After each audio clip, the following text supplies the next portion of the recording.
Close your eyes. Open your mind. I want to show you something. There's a car. It's burning.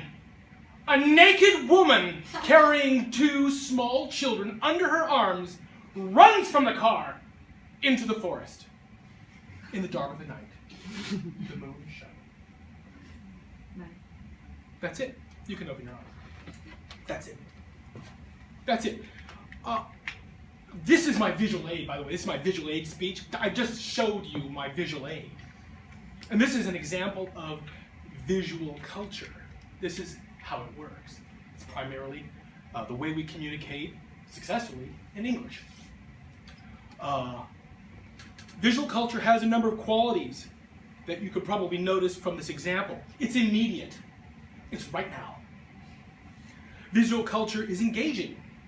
You're thinking about it, and you're likely to continue to think about this image for the rest of the evening. Visual culture is emotional. It's fun. Visual culture also has something that is really interesting that relates to us here at Toastmasters. Visual culture is subjective. Now, we all had the same experience. We all saw the same thing, right? But what did the woman look like? For you and you, it might be different. What kind of car was burning? Was it a full moon or not a full moon? And above all, what the hell is she doing? We don't know. Only you might know.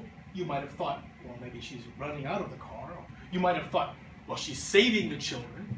Some more devious people might think that she had stolen the children, or that they were her neighbor's children that she was saving, or any number of permutations.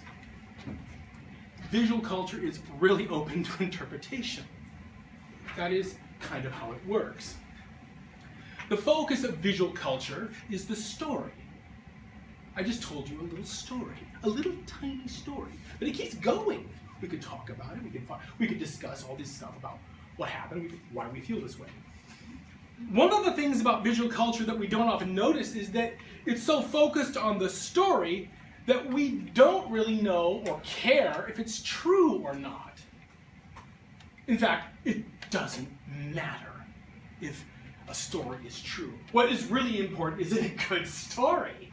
Is it working? Is it performing the task that we want? So it's a part of effective communication. Stories are this common experience. We've all experienced this story right now. But we all have this different idea about it. The meaning is personal. So in one sense, it's very effective because you all got what I was saying. Even if you all have different ideas, it doesn't really matter. I made my point. They're flexible. They're easily changed to fit whatever occasion, and they can be adapted to whatever. Now, what about literary culture? How many people here in this room have read Dostoevsky? Raise your hand. Have you read Dostoevsky? Have you read Dostoevsky? Okay, just about everybody. All right. Did you like Dostoevsky? Yeah. Does it really matter whether you like Dostoevsky or not? No, because you still read him. It wouldn't matter. You read Tolstoy. Did you like Tolstoy? Doesn't matter. You still read Tolstoy. It doesn't matter at all. The works of Dostoevsky and Tolstoy and many great Russian writers are, in fact, part of literary culture. This is primarily in Russia, but it's also in the Middle East, Persia, and India. The qualities of literary culture are very different from the qualities of visual culture.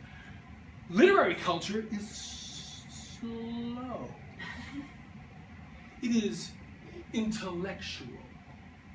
It's not emotional, but intellectual. And above all, it's a common property of all people.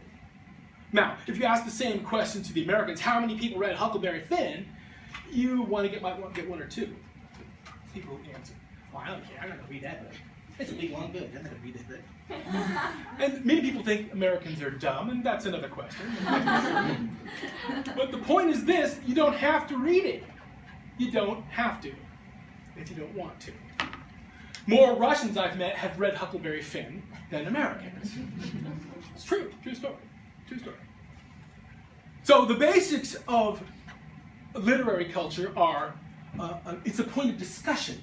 And this is a very interesting fact because it creates common dialogue. Whether we like Dostoevsky or not, we're talking about it. We're talking about those ideas about whether we have free will and all this stuff like this. When we talk about Tolstoy, whether we love him or hate him, we talk, oh, he was historically inaccurate, or he was very accurate, or whatever. We can all talk, almost anybody can talk about this. And that's one of the amazing things about Russian culture. Any person can be a literary genius. One of the main idea about literary culture is that it is about values and about the transfer of ideas. And this is really important because it gives us national literature. We have national literature and poetry. We don't have this in America. We have great books, but nobody reads them. And this literary culture is both enduring and resistant to change. That means we can make a parody of Tolstoy, make a funny joke about Tolstoy. Tolstoy's fat, but we're still going to read him. We're still going to take him seriously. Now, how do we compare these two cultures? How do they stack up together? We can compare them in one simple way. Visual culture is a horizontal axis, and visual culture is a horizontal axis, and literary culture is a vertical axis. Thank you very much. So with visual culture, we have a left and a right. They're more or less the same, just trash over here and good stuff over here. So on the one hand, we have advertising and television and weight loss and all the stuff that visual culture is about body image and all this stuff like this, all the stuff we hate. And over on the other side, we have great stuff like overcoming obstacles, personal empowerment. And we have rags to riches stories. We have high, tall buildings. We have a cure for cancer. We have going to space. It's all part of the same culture. Visual culture is democratic, but it doesn't have any inherent value. It's value neutral. So we can take it and use it with anything we do. We can be the evil villain, use visual culture to tell our story, and it could work. Or we can be the genius. We can use visual culture to tell our story, and it works. Now, with literary culture, it's vertical. Deep is good, shallow, bad. It's pretty simple. The thing that it does is it creates a society. It holds a society together. It's top-down, instructive, it's educational, and it's heartfelt. It's really important. So if there's a battle, like a rap battle between visual culture and literary culture, we have to decide who's going to win. How is it going to look? If you're a proponent of literary culture or visual culture, you're going to say that you win. Why? Because you ignore literary culture. You totally ignore it. It's boring. If you're a proponent of visual culture, literary culture is boring. It takes forever. You got to read a book. So we ignore it. Or worse, we incorporate it into our own story. We take Tolstoy, we put him with Donald Trump, and we make a story out of that, and it's funny. And it has nothing to do with Tolstoy, but it's our story, so, I do what I want. So we win, yay! But literary culture wins in a completely different way, in a way that I think you can all appreciate, in a Toastmaster way. Literary culture wins because it can appreciate other. Literary culture wins because even though you have a deep culture, literary culture that's good and bad, you can still learn. You can still use that focus of attention that you've learned through great literature and learn how to use visual culture. You can use all the tools of visual culture in your own culture, and so you win.